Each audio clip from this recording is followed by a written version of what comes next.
Hello everyone. We have a very special lecture today because not only are we going to be looking at one of my very favorite tools, Ahrefs, but we are going to be drilling down into one of my favorite parts of the tool. That is the backlink analysis portion of Ahrefs. Now, Ahrefs is essentially three tools in one, but it is absolutely essential for backlink analysis. So if you have a copy of Ahrefs, go ahead and open it up, follow along with me, and type in a competitor that you want to research right along with me.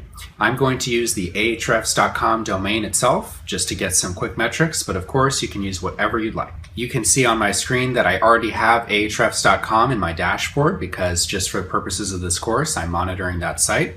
But if you don't already have your dashboard set up with anything you're currently tracking, go ahead to the top of your screen. There should be a URL type box. Go ahead and type in the URL, just the domain, of your closest competitor, and then hit the orange button to the right. Right away, you can see a few very important metrics. I'm looking at ahrefs.com, and we have an Ahrefs rank score.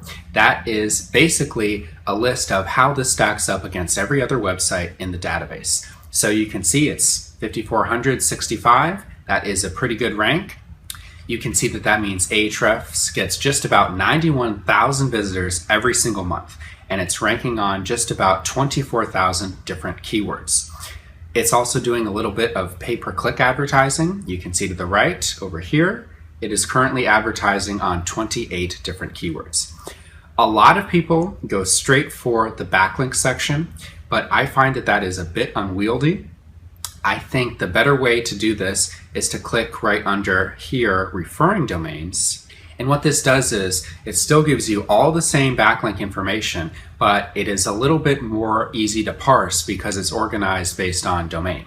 And as many of you know, in SEO, backlinks are crucial, but the more backlinks you get from the same website, the more diminishing returns you experience. So that first New York Times link is absolutely wonderful, but the 101st is, not as great as that first one. Of course, if you have that many links from the New York Times, you probably don't have anything to worry about. But it starts off by sorting by the number of do follow backlinks within a particular domain. I don't particularly like that default sort, so what I go ahead and do is I click on Ahrefs rank, and what that is going to do is it's going to sort by the most powerful domains that link to your target site. Now we can see YouTube, plus.google.com, WordPress, etc. If you want to drill down and explore the particular backlinks, see where it says backlinks over here. Under that, you can click the number of backlinks that it has, and then it's going to load the individual backlinks from that domain. So in this case, I'm clicking on 21, which is how many backlinks Ahrefs has from YouTube. And now we can see all the particular links from youtube.com. This is much easier to look at than just a huge list of all the backlinks. You can see that there are 0 do follow backlinks from YouTube. And when you look at these, they all have that kind of strike through font. So the strike through means it's no follow. There is some debate as to whether no follow links count at all, but the gist of it is Google essentially says if you do not want to vouch for a particular domain or website that you're linking out to, add this tag called no follow to it, and it will mostly mean that you're not going to pass link juice toward it. Many SEOs now believe that there is some benefit to getting no follow links, and so it's certainly worth getting links even if they are no follow. So don't pass up any of those opportunities. But it is good to know how many do follow you have and how many no follow you have.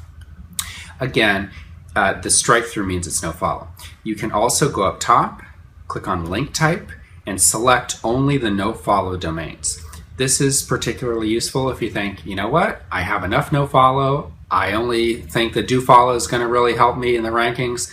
Let's focus on that, but I'm not going to do that just now. You can also filter by TLD, that stands for top level domain.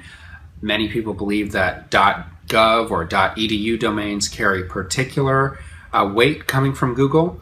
I don't think that's ever been conclusively proven because if you have a link from harvard.edu, it's probably more that it's coming from Harvard than a .edu. Nonetheless, if you want to filter by the .edu or .gov domains of your competitors, you can feel free to do that.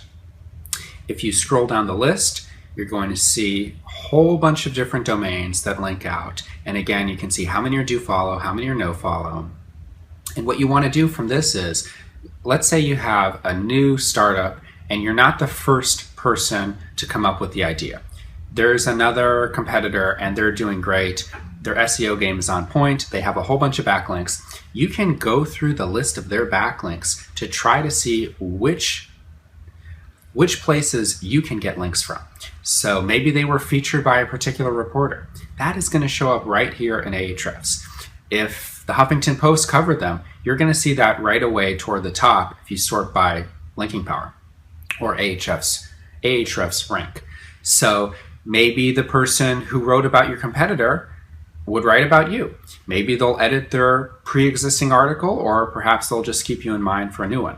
You can try to guest post at these places, let them know you're the new kid on the block, or even just leave a valuable comment if commenting is available on these people's sites. Every little bit helps. It's also important to note that there is a fresh index and a live index. So if you scroll up, you can see that it defaulted to the fresh index. And what that means is some of the links in here will have actually been taken off the web.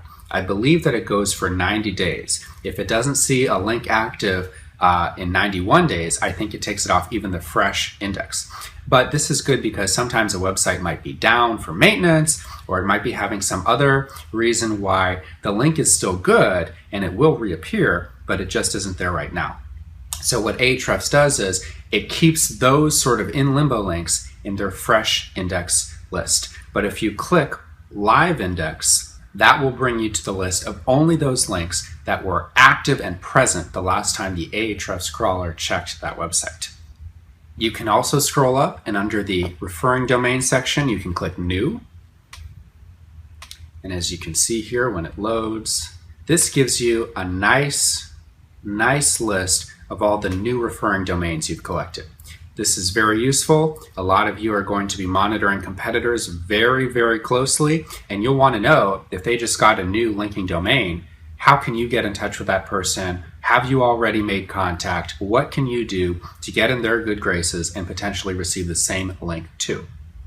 You can also go up and do lost, and this shows you the domains that, whether it's your site you're putting in or whether it's a competitor's site or whoever, what domains they have lost. This is very important because maybe you thought you really deserved a particular link, you did a guest post, you contributed some great content, or maybe the article was about your company and for some reason you had a link but then you lost it, or that happened to your competitor.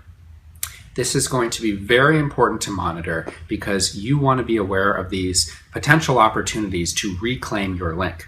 Often this is a simple mistake that if you get in touch with a webmaster, they will be happy to fix, but you do need to be vigilant because nobody cares as much about your website and particularly its backlink profile as you do.